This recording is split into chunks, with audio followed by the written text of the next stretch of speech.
सारी अपॉर्चुनिटीज़ है इंडिया में बाहर। तो मैंने फिर सोचा कि ठीक है, फॉर्म भर के देखते हैं, अगर सिलेक्ट हुआ तो ठीक, नहीं तो फिर बाद में कुछ और सोचते हैं। तो जैसा कि आपने बताया कि आपका आईएलटीएस होने के पहले ही आपका इंटरव्यू हो गया था, तो ऐसा काफ़ी कम बार होता है, तो आपने कैसे किया है? और तो उन्होंने सबसे पहले हमें यही बताया कि आप ये मत सोचिए कि हम जेन्युइन नहीं हैं। उन्होंने प्रूफ किया कि वो जेन्युइन है। उन्होंने सारे सर्टिफिकेट्स वगैरह दिखाए और फिर उन्होंने इंटरव्यू कंडक्ट किया। तो आप काफ़ी लकी थे क्योंकि आपका आईएलटीएस या ओईटी होने के पहले ही आपको जॉब मिल गया था। So what was your biggest challenge during all this process? So the biggest challenge was, अगर इन जनरल में बात की जाए तो इन जनरल में है सडनली आप रुपीज़ से पाउंड में आ जाते हो, तो कैसे खर्चे करने हैं, कितने खर्चे करने हैं, और फिर वो रुपीज़ से पाउंड का जो करेंसी एक्सचेंज होता है वो भी थोड़ा सा डिफिकल्ट होता है, बट धीरे धीरे वो सब समझ जाता है। तो अगर उसमें से अगर एक दो चीज़ों के बारे में बात की जाए तो सबसे मेरा मेमोरेबल मोमेंट था जब मैं न्यू ईयर्स ईव में लंदन में था। और जब से मैंने ये रिक्रूटमेंट प्रोसेस स्टार्ट की थी तो मुझे मतलब रात में सपने आते थे कि लंदन जाना है, लंदन में जाके घूमेंगे और इन्जॉय करेंगे वो सारी चीज़ें। बट जब मैं न्यू ईयर्स ईव में लंदन एक्चुअली गया, लंदन ब्रिज पे खड़ा था, तो मुझे रियलाइज़ हुआ कि जब मेरी फर्स्ट सैलरी क्रेडिट हुई थी, और उसके बाद तो बहुत ज़्यादा खुशी हुई थी फर्स्ट सैलरी क्रेडिट होने के बाद। और मैंने मेरा आईफोन खरीदा था, आईफोन 15 प्लस। प्राउड बहुत छोटा वर्ड हो जाएगा ये बताने के लिए कि वो कैसा फील करते हैं, क्योंकि they are more than proud, they are more than happy. क्योंकि उनकी भी उतनी ही मेहनत थी जितनी मेरी मेहनत थी। स्पेशली मेरे पापा, उन्होंने बहुत कुछ किया है बचपन से हमारे लिए, और मेरी मम्मी भी। मम्मी का स्ट्रगल तो पता ही नहीं सकते हैं, मम्मी मम्मी होती है, और पापा ने भी बहुत स्ट्रगल किया है। हमारा लास्ट क्वेश्चन आपके लिए यह है कि आपकी फर्स्ट सैलरी जब आप यूके में आए थे तब कितनी हुई थी, और अभी जो लास्ट सैलरी आपने उठाए थे वो कितनी सैलरी उठाए थे वो can you please tell our viewers? तो अभी जो आपकी लास्ट सैलरी थी उससे 10 गुना ज़्यादा सैलरी आपने उठाई है, और मेहनत उतनी ही की थी या उससे कम मेहनत करके इतनी सैलरी आपने उठाई? एक और चीज़ आपसे पूछना चाहूँगा लास्ट, कितना खर्चा आपको लगता है कि आपका इंडिया से यहाँ तक आने में लगा है? स्वागत है दोस्तों आपका आज के इस नए वीडियो में। और आज आपके सामने मेरे साथ बैठे हैं मेरे ही शहर से, नागपुर से एक गेस्ट, और आज पहली बार इस चैनल पे वो आए हैं, और वो यूके में रजिस्टर्ड नर्स है। और आज हम उनकी जर्नी जानने वाले हैं, क्योंकि इनके जर्नी से आप लोग काफ़ी ज़्यादा इंस्पायर होने वाले हैं, क्योंकि काफ़ी सारी चीज़ों को आपको आज के इस वीडियो में देखने मिलने वाला है और सीखने मिलने वाला है। अगर आप इस चैनल पर पहली बार आए हैं तो आपको बता दूँ कि मेरा नाम है मधु, और मैं नर्सेस के लिए और जो यूके आना चाहते हैं उनके लिए इस चैनल पर वीडियोस बनाता हूँ, और इस चैनल के द्वारा आपको बहुत हेल्प हो सकती है। तो आप इस चैनल को सब्सक्राइब करना कंसिडर कर सकते हैं, और इस चैनल के दूसरे वीडियोस को भी चेकआउट कर सकते हैं। तो सबसे पहले मैं वेलकम करना चाहूँगा आदित्य को इस चैनल पर। Thank you so much Aditya for sparing your time and coming to this channel. सबसे पहले can you please introduce yourself? सबको हेलो, मेरा नाम आदित्य वाघमारे है, और वैसे तो मैं रहने वाला नागपुर महाराष्ट्र का हूँ, इंडिया से। यहाँ पे करीबन 5 मंथ्स पहले मैं आया था यूके में एज अ रजिस्टर्ड नर्स। मैं यहाँ पे काम कर रहा हूँ। किंग्सलिन सिटी है नॉर्विच में, ईस्ट ऑफ इंग्लैंड में। वहाँ पे मैं क्वीन एलिजाबेथ हॉस्पिटल में एज अ रजिस्टर्ड नर्स काम कर रहा हूँ। Thank you so much for introducing your self. सबसे पहले हम यानी ज़्यादा बैकग्राउंड के बारे में बात नहीं करेंगे, हम जो नर्सेस से, हमारे व्यूअर्स से रिलेटेड चीज़ें है उसी चीज़ को आज डिस्कस करेंगे। तो आपने बीएससी नर्सिंग किया है या जीएनएम किया है? मेरा जनरल नर्सिंग हुआ है, GNM, general nursing and midwifery. मैंने 2019 में पास आउट किया था नागपुर में ही, government Indira Gandhi government medical college से। ओके, सो आपने नागपुर आईजीजीएमसी से अपना नर्सिंग किया है, इसका मतलब आप बहुत ब्रिलियंट स्टूडेंट हैं, क्योंकि बोल सकते हैं क्योंकि गवर्नमेंट जो कॉलेजेस होते हैं उसमें सिर्फ एक मेल नर्स की वैकेंसी होती है, एक या दो, आई एम नॉट श्योर। तो हमारे टाइम पे जब 2016 का मेरा बैच है, और 2016 में 6 वैकेंसीज थी ब्रदर्स के लिए। तो उन 6 वैकेंसीज में मेरा सिलेक्शन हुआ था, और मेरा नाम सबसे टॉप पे था बाय गॉड्स ग्रेस। तो या मतलब थोड़ा डिफिकल्ट था, बट हाँ, सिलेक्शन हो गया था। मैंने देखा है जीएमसी और आईजीएमसी का एडमिशन का प्रोसेस, तो उसमें अगर आपको बहुत अच्छे परसेंट है तो ही आपको वहाँ पे सिलेक्शन होगा। तो आप बताना चाहेंगे आपके 12th में कितने परसेंटेज थे? 12th में मुझे थे 76.22%, उसके बेसिस पे, और फिजिक्स केमिस्ट्री और बायोलॉजी के बेसिस पे फिर मेरा वहाँ पे सिलेक्शन हुआ था आईजीएमसी में। तो आपको किस चीज़ ने मोटिवेट किया नर्सिंग करने के लिए, क्योंकि आपके पास बहुत सारे चांसेस हो गए बहुत सारी चीज़ें करने के लिए, तो आपको वैसे तो मेरा माइंड कहीं और फोकस था, बट उस टाइम पे मुझे रहना स्ट्रिक्ट मेडिकल फील्ड में ही था। तो मेरी बुआ थी, उन्होंने मुझे इस चीज़ नर्सिंग के बारे में बताया कि नर्सिंग बहुत अच्छा एक प्रोफेशन है, आप अपने करियर को फोकस कर सकते हो, शेप कर सकते हो। और क्योंकि मेरा एक थोड़ा नेचर है हेल्पफुल नेचर, तो उसको भी मैं यूटिलाइज कर सकता हूँ नर्सिंग में। तो मैंने काफ़ी ज़्यादा रिसर्च किया उसके बारे में, और मुझे पता चला कि बहुत सारी अपॉर्चुनिटीज़ है इंडिया में बाहर। तो मैंने फिर सोचा कि ठीक है, फॉर्म भर के देखते हैं, अगर सिलेक्ट हुआ तो ठीक, नहीं तो फिर बाद में कुछ और सोचते हैं। बट हो गया सिलेक्ट, और उसके बाद फिर आ गए यहाँ तक अभी। बहुत अच्छा, आपने बहुत अच्छा डिसीजन लिए उस समय में, क्योंकि मेरे को भी पता है आपका बहुत हेल्पिंग नेचर है। आप बहुत किंग्स लिंन से यहाँ पे आया है, आपको पता होगा कि मैं कार्डिफ में रहता हूँ, और कार्डिफ में मुझे मिलने के लिए आप आया है किंग्स लिंन से, काफ़ी अच्छी बात है। और सबसे पहले आपको पूछना चाहूँगा कि आपने, जैसा कि सब लोगों को पता है कि अगर आपको नर्स बनकर यूके आना है तो आपको एक तो IELTS या OET पास करके यहाँ आना पड़ेगा। तो आपने IELTS दिया था या OET दिया था? तो जब मैंने इस प्रोसीजर के लिए शुरुआत की थी, तो जिस ट्रस्ट में मैंने सबसे पहले मैंने इंटरव्यू दिया था, तो मुंबई जाके मैंने इंटरव्यू दिया था, क्योंकि जो ट्रस्ट के लोग हैं, योविल ट्रस्ट के लोग, वो मुंबई आए थे। फिर उन्होंने इंटरव्यूज़ कंडक्ट किए थे। इंटरव्यू में कंडक्ट करने के बाद उन्होंने कहा था, उन्होंने 2 ऑप्शंस दिए थे, या आप IELTS दे सकते हैं या OET देते। तो मुझे OET के बारे में उतना ज़्यादा नॉलेज नहीं था उस टाइम पे, तो IELTS के बारे में था, क्योंकि because it is totally based on English language and grammar. और क्योंकि मैं हायर इंग्लिश स्कूल से था, तो मेरा इंग्लिश थोड़ा बेटर था, तो मैंने सोचा कि IELTS देते हैं। तो फिर मैंने IELTS का थोड़ा स्टडी किया, कोचिंग ली 1 महीने के लिए, और 1 महीने में ही फर्स्ट अटेम्प्ट में ही मुझे 7.5 स्कोर मिला IELTS में। तो मैंने IELTS चूज़ किया था और IELTS दिया था। वेरी गुड, क्योंकि IELTS मैंने भी दिया है और देखा कि IELTS का जो डिफ़िकल्टी लेवल है बहुत ज़्यादा है, क्योंकि हमने रिसेंटली बेथेलोसिस में OET प्रिपरेशन स्टार्ट किया है। क्योंकि मैंने IELTS किया तो मुझे पता है कि IELTS का डिफ़िकल्टी लेवल कितना ज़्यादा है, और आपको स्पेशली पता होगा कि राइटिंग सेक्शन जो है वो कितना ज़्यादा डिफ़िकल्ट है। बट आपने मुझे जैसा बताया था, आपको राइटिंग में 7.5 बैंड्स है, राइट? तो अगर आप लोग भी यूके में एज अ रजिस्टर्ड नर्स आना चाहते हैं, तो IELTS अगर आपका बहुत अच्छा इंग्लिश है, जैसा आपने कहा कि आपका एजुकेशन हायर इंग्लिश में ही हुआ है, तो फिर भी बहुत कम लोग मैंने देखा है जो जिनका एजुकेशन इंग्लिश में हुआ और फर्स्ट अटेम्प्ट में IELTS पास कर रहे हैं। तो आपका एजुकेशन अगर इंग्लिश में नहीं हुआ है, अगर हिंदी, मराठी या किसी और लैंग्वेज में हुआ है, तो आप डेफिनेटली OET ट्राई कर सकते हैं, क्योंकि OET बहुत ज़्यादा इजी है एज़ कम्पेयर टू IELTS। तो मैं आपको यही सजेस्ट करना चाहूँगा। तो जैसे कि आपने बताया कि आपका IELTS होने के पहले ही आपका इंटरव्यू हो गया था, तो ऐसा काफ़ी कम बार होता है, तो आपने कैसे किया? तो ये हमारे लिए भी काफ़ी थोड़ा शॉकिंग था और अनएक्सपेक्टेड भी था, क्योंकि उस टाइम पे काफ़ी फ्रॉड्स भी चल रहे थे। तो हमने जब उस टाइम पे मैं नागपुर में काम कर रहा था एलेक्सिस मल्टी स्पेशलिटी हॉस्पिटल में, तो एक ब्रोशर सर्कुलेट हुआ था कि यूके से कुछ रिक्रूटर्स है जो नर्सेस को ढूंढ रहे हैं, और नर्सेस वैकेंसीज़ है बहुत सारी यूके में, तो वो आ रहे हैं इंटरव्यू लेने के लिए।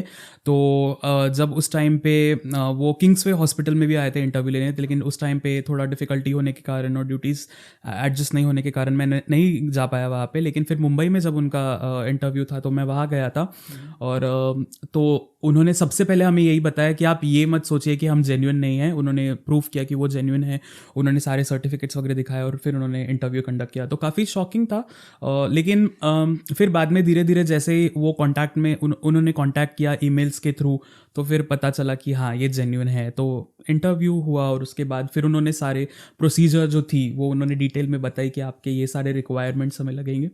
तो वैसे फिर धीरे धीरे आगे बढ़ते गए। आप काफ़ी लकी थे, क्योंकि आपका IELTS या OET होने के पहले ही आपको जॉब मिल गया था। अभी काफ़ी सारे बच्चे हैं जो IELTS, OET, CBT पास करके बैठे हैं, लेकिन उनके पास रिक्रूटमेंट नहीं है। तो आप उसमें यानी काफ़ी लकी साबित हुए। और आपने जैसा कहा आप एलेक्सिस में काम करते थे, तो आपको कितने साल का एक्सपीरियंस है बिफोर कमिंग हियर? तो मैंने स्टार्ट किया था 2019 में। सबसे पहले मैंने कार्डियक हॉस्पिटल में काम किया था 1 साल के लिए, और उसके बाद जब कोविड का दौर चल रहा था इंडिया में, तो फिर IGGMC में ही जब कॉन्ट्रैक्ट बेसिस पे स्टाफ के लिए रिक्रूटमेंट्स हुए थे, तो 1 साल मैंने वहाँ पे काम किया था। और फिर उसके बाद 2 साल मैंने एलेक्सिस में काम किया है। तो टोटल इन ऑल 4 इयर्स का एक्सपीरियंस है मुझे इंडिया में काम करने का। ओके, सो आपको कितनी सैलरी मिलती थी इंडिया में?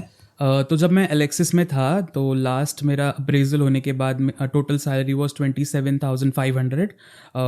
या 27,500 एलेक्स। ओके, 27,500 आपका सैलरी था। और जैसे कि आपको यूके आने के लिए और एक एग्ज़ाम देना होता है, वो होता है सीबीटी। तो सीबीटी के लिए आपने कैसा प्रिपेयर किया? How hard that exam was? कैसा आपका एक्सपीरियंस रहा सीबीटी का? तो सीबीटी जो होता है which is computer based test, जो कि नर्सिंग के ऊपर बेस होता है कम्प्लीटली। तो इसके बारे में मुझे ज़रा सा भी नॉलेज नहीं था, तो मैंने उसके ऊपर थोड़ा रिसर्च करना स्टार्ट किया कि सीबीटी एक्चुअली होता क्या है। क्योंकि आईएलटीएस में भी सीबीटी होता है और जो यूके के रिक्रूटमेंट प्रोसेस में भी सीबीटी होता है which is completely based on nursing. तो उसके बारे में मैंने थोड़ा रिसर्च स्टार्ट किया। फिर मुझे धीरे धीरे जाके जब मैंने इंस्टाग्राम पे और यूट्यूब पे सर्च करना स्टार्ट किया कि कहाँ से मुझे रिसोर्सेज और हेल्प मिल सकती है, तो मुझे बेथल ओवरसीज़ के बारे में पता चला। तो फिर मैंने भैया को कांटेक्ट किया था और फिर सीबीटी के बारे में पूछा था। तो फिर मुझे धीरे धीरे पता चला कि इट इज़ एक एमसीक्यू बेस्ड एग्ज़ाम होती है जिसमें न्यूमेरिकल्स और थ्योरेटिकल ऐसे 2 पार्ट्स होते हैं। तो फिर आपने ही मुझे वो जो सारा डॉक्यूमेंट्स और सारा स्टडी मटेरियल जो दिया था वो काफ़ी हेल्पफुल था, और उसी के थ्रू मैंने फिर स्टडी करके फिर सीबीटी क्लियर किया था। ओके, तो सीबीटी के लिए यानी अभी भी जिस किसी को भी यानी हेल्प चाहिए सीबीटी के लिए, आप मुझे कांटेक्ट कर सकते हैं। मेरा ईमेल एड्रेस नीचे डिस्क्रिप्शन में दिया है, आप सीबीटी मटेरियल वहाँ से मांग सकते हैं और मैं आप डेफिनेटली आपको सीबीटी मटेरियल प्रोवाइड करूंगा। लेकिन तभी आप मुझे ईमेल कीजिए अगर आपका आईएलटीएस या ओईटी क्लियर हो चुका है, क्योंकि सीबीटी बहुत ईजिली आप पास कर सकते हैं, राइट? ज़्यादा एग्जैक्टली हाँ, सीबीटी के बारे में एक टाबू है कि सीबीटी बहुत डिफिकल्ट है। लोगों को ये भी नहीं पता होता है कि सीबीटी होता क्या है। तो CBT is very easy nursing MCQ based exam होता है, तो काफ़ी इजी होता है। उसको आप थोड़ा सा अच्छे से स्टडी करके और थोड़ा सा जो स्टडी मटेरियल है उसके थ्रू जाके आप उसको क्लियर कर सकते हो। तो डेफिनेटली अगर आपको चाहिए, तो जैसे मैंने उस टाइम पे इन भैया से लिया था वो स्टडी मटेरियल, तो आप डेफिनेटली उनको कांटेक्ट कर सकते हो वो study material, because it was very helpful.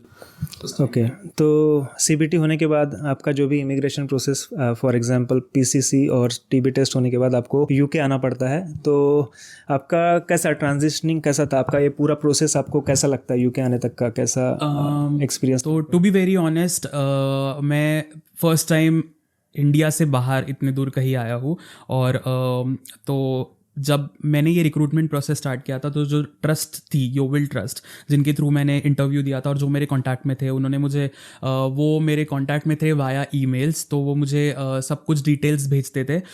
तो जब मेरा वीज़ा का प्रोसेस चल रहा था, जब पीसीसी चल रहा था, तो उनके कांटेक्ट में था, वो लोग मुझे बताते थे कि इसके आगे आपको ये करना है, सारे डॉक्यूमेंट सबमिट करने हैं। तो काफ़ी डिफ़िकल्ट था उस टाइम पे, क्योंकि पहली बार है कि इंडिया से इतना दूर आ रहे हैं फैमिली के बिना, फ्रेंड्स के बिना। बट उसी दौरान जो हमारे एजुकेटर्स थे और जो रिक्रूटमेंट कमेटी थी, उन लोगों ने भी काफ़ी हेल्प की, क्योंकि वो लोग हर मोमेंट पे, अगर आपको कुछ क्वेरीज भी रहती थी, अगर मैं उनको कुछ मेल करता था, तो वो मुझे उसका रिप्लाई देते थे, उसका बताते थे कि ऐसा ऐसा है, ये यहाँ पे पहुँचना है। तो थोड़ा इमोशनल था, थोड़ा एक्साइटिंग था, और बट बहुत अच्छा भी था वो जो ट्रांजिशन था फ्रॉम इंडिया टू यूके। सो या, overall a mix emotion kind of thing. Very nice. और जैसा आप फिर यूके आ गए, फिर यूके में आपको ऑस्की देना पड़ा, तो ऑस्की का कैसे एक्सपीरियंस था आपको? यानी कैसा लग रहा है? ऑस्की डिफ़िकल्ट थी? कौन सी एग्ज़ाम आपको सबसे ज़्यादा डिफ़िकल्ट लगी? तो ऑस्की जो होता है वो 3rd पार्ट होता है, और वो यूके में आने के बाद आपको जो देना पड़ता है वो ऑस्की एग्ज़ाम होता है। तो ऑस्की के लिए हमें 1 महीने के लिए हमारे जो रिक्रूटमेंट टीम थी और जो एजुकेटर्स थे, उनके थ्रू ट्रेनिंग मिली थी। और 1 महीने के लिए हम जेम्स पैजेट हॉस्पिटल, जो कि कॉटन लोवेसॉफ्ट में है, वहाँ पे रुके थे, और उन्होंने उनके तरफ से ही अकोमोडेशन दिया गया था, और हमें 1 महीने के लिए ऑस्की का ट्रेनिंग दिया था। और ऑस्की के बारे में भी बहुत कुछ पता नहीं था, क्योंकि बस इतना पता था कि एक एग्ज़ाम होती है ऑस्की नाम की, वो देना पड़ता है इधर आने के बाद, और उसके बाद ही ऑस्की क्लियर करने के बाद आपको जो एनएमसी पिन होता है, जिसके बाद आप officially registered nurse in UK बनते हैं, वो मिलता है। तो उसके बारे में ज़्यादा कुछ पता नहीं था, बट वही हमारे एजुकेटर्स ने और जो रिक्रूटिंग टीम थी, उन्होंने सब कुछ बताया, उन्होंने धीरे धीरे पढ़ाया। और हाँ, ऑस्की थोड़ा डिफ़िकल्ट है, क्योंकि 10 स्टेशंस होते हैं, 10 स्टेशंस में प्रैक्टिकल, थियोरी, बहुत कुछ होता है। तो इट इज़ वेरी डिफ़िकल्ट कि आप फर्स्ट अटैम्प्ट में उसे क्लियर करो। तो ऑस्की थोड़ा डिफ़िकल्ट था। आइल्स बहुत इजी था, क्योंकि इंग्लिश के ऊपर बेस था। हाँ, मतलब मेरे लिए तो बहुत इजी था आइल्स। और सीबीटी भी, एग्ज़ाम देने के बाद पता चला कि सीबीटी भी बहुत डिफ़िकल्ट था। मतलब उसके बारे में भी बहुत सोचा था कि बहुत डिफ़िकल्ट होगा, बट बहुत ईजी था सीबीटी भी। बट उसके मुकाबले ऑस्की जो थर्ड पार्ट होता है वो थोड़ा डिफ़िकल्ट होता है, बट उसके लिए भी वो लोग हमें बहुत अच्छे से ट्रेन करते हैं, बहुत अच्छे से बढ़ाते हैं। So what was your biggest challenge during all this process? So the biggest challenge was, अगर इन जनरल में बात की जाए तो इन जनरल में है कम्युनिकेशन एंड मतलब लोगों के साथ रहना, उनके साथ उस coming from India it is very different in India. और यहाँ पे आने के बाद पता चलता है कि यहाँ पे एकदम कंप्लीट और डिफरेंट सिनेरियो है। तो उस ट्रांजिशन को एक्सेप्ट करने के लिए थोड़ा टाइम लगता है, लेकिन वो मुझे बहुत थोड़ा डिफ़िकल्ट लगा। But to be very honest, यहाँ के जो लोग हैं वो बहुत ज़्यादा कोऑपरेटिव और सपोर्टिव है। उन लोगों ने उतना ही जेन्युइननेस से और उतना ही ह्यूमैनिटी से सब कुछ उन्होंने बराबर बताया।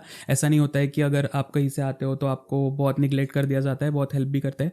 और इस टाइम पे सबसे थोड़ा मनी ट्रांजैक्शन का भी बहुत ज़्यादा डिफ़िकल्टी फेस करने को मिला, क्योंकि सडनली आप रुपीज़ से पाउंड में आ जाते हो, तो कैसे खर्चे करने हैं, कितने खर्चे करने हैं, और फिर वो रुपीज़ से पाउंड का जो करेंसी एक्सचेंज होता है वो भी थोड़ा सा डिफिकल्ट होता है। बट धीरे धीरे वो सब समझ जाता है। And yes, how can we forget the weather. तो जितना यूके का वेदर बहुत अच्छा है, उतना थोड़ा सा ड्रास्टिक भी है, क्योंकि अगर आप घर से बाहर निकलोगे तो आपको धूप दिखेंगी और थोड़ा देर चलोगे तो बारिश आ जाएगी। ये तो बहुत कॉमन है, सबको ही पता है। बट वेदर अच्छा भी है, काफ़ी अच्छा वेदर है, लेकिन थोड़ा डिफिकल्ट हो जाता है एडजस्ट होने के लिए, क्योंकि कभी कभी बहुत एक्सट्रीम कोल्ड सिचुएशंस भी आती है। तो डेफिनेटली। और जैसे कि आप यानी आए हैं, जब भी हम बाहर निकलते हैं बहुत अच्छा वेदर दिखता है, जब पहुंच जाते हैं जहाँ जाना है रेन शुरू हो जाता है या तो क्लाउड्स आ जाते हैं, तो काफ़ी वेदर बोले तो काफ़ी अनप्रेडिक्टेबल है। और जैसा कि आपने बताया, आपने आईजीजीएमसी से अपना नर्सिंग किया, उसके बाद कोविड में आपने वहाँ काम किया, फिर Alexis one of the best hospitals in Nagpur, वहाँ पे आपने काम किया। तो how do you feel like India के नर्सिंग से यूके का नर्सिंग कितना डिफरेंट है? तो इसका ऐसा है कि मैंने, क्योंकि 2 बार प्राइवेट हॉस्पिटल में जॉब किया है और एक बार मैंने मेरा जो होम एजुकेशन सेंटर है आईजीजीएमसी, वहाँ पे भी जॉब किया है। तो ऐसा है कि प्राइवेट हॉस्पिटल में थोड़ा प्राइवेटाइजेशन होने के कारण वहाँ पे थोड़े स्टैंडर्ड्स डिफरेंट होते हैं। Specially if I talk about Alexis multi speciality hospital, तो जैसे आपने कहा कि वो नागपुर का one of the best private hospital है। तो वहाँ के जो स्टैंडर्ड्स है वो सारे फॉरेन बेस्ड स्टैंडर्ड्स है।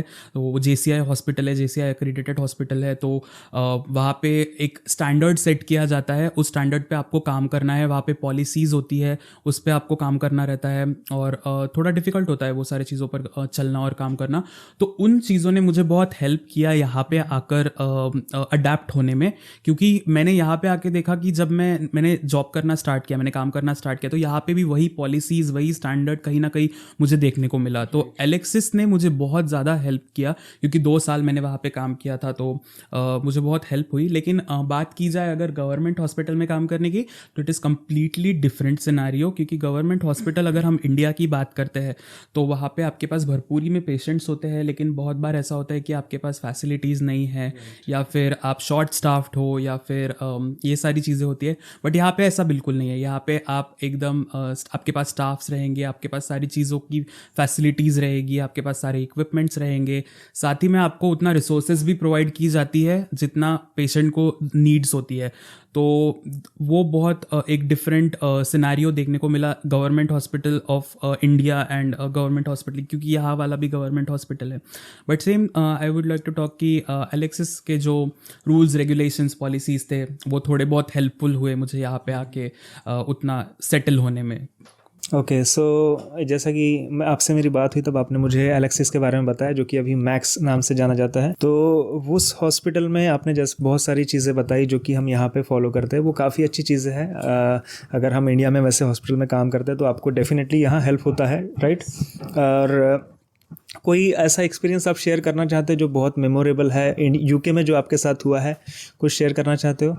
यूके में आने के बाद जितने मोमेंट्स अभी तक हुए हैं सारे ही मेमोरेबल है, क्योंकि ये लिटरली मेरे लिए एक ड्रीम कम ट्रू था, क्योंकि इसके बारे में मैं सिर्फ सोचता था जब मैं इंडिया में था कि जब मेरा सिलेक्शन हो जाएगा, जब मैं यूके में चला जाऊंगा तो मैं ये सारी चीज़ें करूंगा, यहाँ घूमने जाऊंगा, ये सब देखूंगा। तो अगर उसमें से अगर एक दो चीज़ों के बारे में बात की जाए तो सबसे मेरा मेमोरेबल मोमेंट था जब मैं न्यू ईयर्स ईव में लंदन में था। और जब जब से मैंने ये रिक्रूटमेंट प्रोसेस स्टार्ट की थी तो मुझे मतलब रात में सपने आते थे कि लंदन जाना है, लंदन में जाके घूमेंगे और इन्जॉय करेंगे वो सारी चीज़ें। बट जब मैं न्यू ईयर्स ईव में लंदन एक्चुअली गया, लंदन ब्रिज पे खड़ा था, तो मुझे रियलाइज़ हुआ कि कितने दूर आ गया हूँ और सच में कुछ अचीव कर लिया है। तो वो one of the best moment था मेरे लाइफ का अभी तक। और सेकेंड ये था कि जब मेरी फर्स्ट सैलरी क्रेडिट हुई थी, और उसके बाद तो बहुत ज़्यादा खुशी हुई थी फर्स्ट सैलरी क्रेडिट होने के बाद। और मैंने मेरा आईफोन खरीदा था, आईफोन 15 प्लस। तो या that was one of the another moment जो मेरे लिए बहुत अच्छा था। और जब एक और है कि जब हम इतना कमाते हैं, यहाँ पे आके मेहनत करते हैं और इतना ज़्यादा अर्न करते हैं, तो जब हम घर पे पैसे भेजते हैं, अपने पेरेंट्स को हेल्प करते हैं, अपने फैमिली को हेल्प करते हैं, तो that is another satisfactory feeling you get. तो ये सारी चीज़ें हैं। Very good. तो आपने जैसे सैलरी की बात की, तो सबसे वो सैलरी के पॉइंट में जाने के पहले आपसे पूछना चाहूँगा कि आप अभी यूके में आ गए, तो आपके फैमिली, आपके यानी मम्मी पापा, भाई और जो रिश्तेदार है, उनको कैसा लग रहा है? यानी वो प्राउड फील करते हैं आपके बारे में? प्राउड बहुत छोटा वर्ड हो जाएगा ये बताने के लिए कि वो कैसा फील करते हैं, क्योंकि they are more than proud, they are more than happy. क्योंकि उनकी भी उतनी ही मेहनत थी जितनी मेरी मेहनत थी। ऑब्वियस सी बात है, क्योंकि मेरे घर पे बड़ा हूँ मम्मी के साइड में। तो मेरे कजिन्स है और मेरा भाई है, तो उन सबके लिए एक आइडियोलॉजी सेट हो जाती है कि अगर बड़े भैया ने इतना किया तो हमको भी कुछ ना कुछ करना है। बट वो एक था। और मेरे पेरेंट्स बहुत ज़्यादा प्राउड है, स्पेशली मेरे पापा। उन्होंने बहुत कुछ किया है बचपन से हमारे लिए। और मेरी मम्मी का स्ट्रगल तो पता ही नहीं सकते हैं। मम्मी होती है। और पापा ने भी बहुत स्ट्रगल किया है। हम लोग बहुत मिडिल क्लास फैमिली से बिलोंग करते हैं। तो उस टाइम पे ऐसा था, जब हम पढ़ रहे थे बचपन में, तो बहुत कम अर्निंग सोर्सेज थी पापा की। तो उतने में भी उन्होंने हमें हायर इंग्लिश स्कूल में पढ़ाया, सारे रिसोर्सेज अवेलेबल करवा के दी, और उसी का नतीजा है कि यहाँ तक आकर पहुँचे हैं। तो they are more than happy and more than proud. रोज़ वीडियो कॉल पे बात होती है, हर 1 घंटे 2 घंटे बात होती है। तो बहुत हैप्पी है, बहुत प्राउड है, बहुत सेटिस्फाइड है।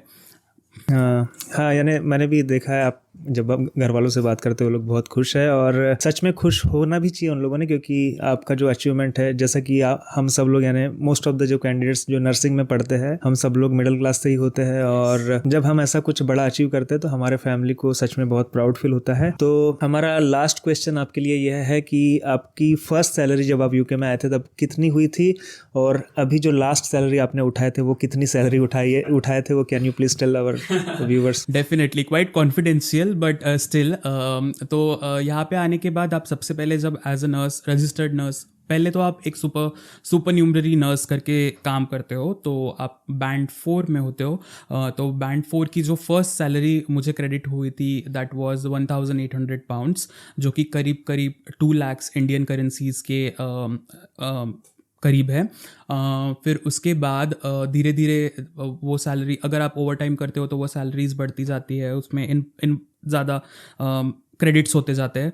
और लास्ट जो सैलरी थी जो पिछले मंथ की थी, उसके बाद जब बैंड 5 आप बन जाते हो, जब आपको एनएमसी का पिन मिल जाता है, जब आप फाइनली ऑफिशियली रजिस्टर्ड नर्स बन जाते हो, तो रजिस्टर्ड नर्स की जो सैलरी होती है वो होती है 2100 पाउंड्स, जो कि करीब 2.5 लाख इंडियन करेंसीज के आसपास है।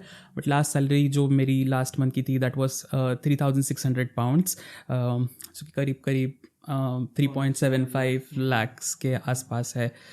तो या that was my last salary after doing all the over times and extra shifts और लीव्स के साथ भी। Very good. तो आपने जैसा बताया आपकी इंडिया में सैलरी कितनी थी? 28,000 समथिंग। 28,000। तो सबसे हाईएस्ट सैलरी आपने कितना उठाए थे इंडिया में? तो इंडिया में जब मैं एक बार एलेक्सिस में काम कर रहा था, तो मैंने ओवर टाइम किया था वहाँ पे 1 महीने में, तो आई थिंक अराउंड 32,000 के आसपास। तो अभी जो आपकी लास्ट सैलरी थी उससे 10 गुना ज़्यादा सैलरी आपने उठाई है। yes. और मेहनत उतनी ही की थी या उससे कम मेहनत करके इतनी सैलरी आपने उठाई? मेहनत तो कहीं पे भी करनी है, but to be very honest, यहाँ का जो वर्क पैटर्न है वो उतना एग्जॉस्टिंग नहीं है।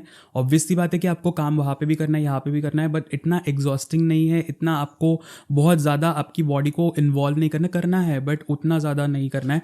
बट इट वाज, और जो सेटिस्फैक्ट्री फीलिंग यहाँ पे काम करने के बाद आती है, दैट इज़ उसको आप बयां नहीं कर सकते हैं। तो दैट क्वाइट डिफरेंट। बट एक जो आपने कहा वो एकदम सही बात थी कि 32,000 कहाँ पे और 3.75 lakhs पर मंथ कहाँ पे, so that is very big thing.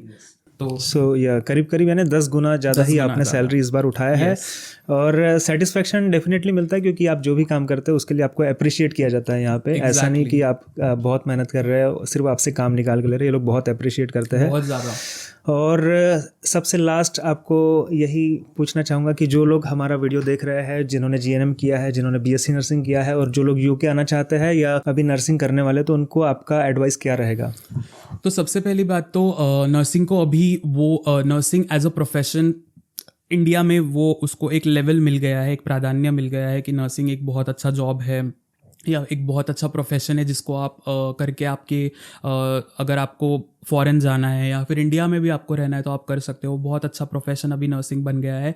तो डेफिनेटली अगर कोई सोच रहा है कि आपको नर्सिंग करना है तो आप डेफिनेटली उसके लिए जा सकते हो, क्योंकि बहुत अच्छा ऑप्शन है आपके लिए। इंडिया में भी उतने ही ऑप्शंस अवेलेबल है और आप अब्रॉड में भी बहुत सारी जगह पे ट्राई कर सकते हो। तो अगर आप सोच रहे हो कि आपको as a registered nurse UK में या फिर कहीं और अब्रॉड में ट्राई करना है और as a registered nurse job करना है, तो you should definitely go for it. आप ज़्यादा सोचिए मत, जल्दी से जल्दी मतलब जब भी आपको लगता है कि आप प्रिपेयर्ड है या फिर आपके पास वो सारी फैसिलिटीज़ अवेलेबल है तो आप उसके लिए ट्राई कीजिए। और क्योंकि यहाँ पे आने के बाद आपको एक डिफरेंट नर्सिंग देखने को मिलेगा and you will be happy, you will be satisfied and बहुत डिफरेंट है सब कुछ यहाँ पे। तो डेफिनेटली आप सोचिए इसके बारे में, आप एग्ज़ाम्स दीजिए। आप अगर कुछ लगता है तो आप बेथेल ओवरसीज़ के पेज पर जाकर भैया को कांटेक्ट करके आप उनसे हेल्प ले सकते हैं। और सारे ही रिक्रूटमेंट प्रोसेस में आपको उतनी ही हेल्प की जाएगी जितनी बाकी के इसमें होती है, क्योंकि मुझे भी उतनी, मेरे लिए सब नया था ये सब, किसी और कोई गाइडेंस उतना था नहीं क्योंकि इधर कोई रिलेटिव्स नहीं है, कोई फ्रेंड्स नहीं है।